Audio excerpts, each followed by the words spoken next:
মালাই chop মিষ্টিটার নামটাও যেরকম সুন্দর, মিষ্টিটা খেতেও কিন্তু ততটাই মজার। একটু অনেক পাতলা পাতলা, রস অনেকটাই থাকে, বেশিরভাগই দুধ দিয়ে বানানো হয়, যদিও সব মিষ্টি দুধ দিয়ে বানানো হয়, কিন্তু এটাতে দুধের পরিমাণটা একটু বেশি থাকে। তবে মিষ্টির পরিমাণ একটু কম হয়, রসটা আবার একটু রসালো মিষ্টি জাতীয় হয় বেশি।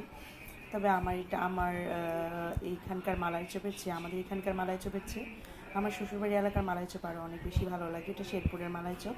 আমি মালাই চপটাই চিনেছি প্রথমে এই শেরপুর দিয়ে, আমার শ্বশুরবাড়ি থেকে।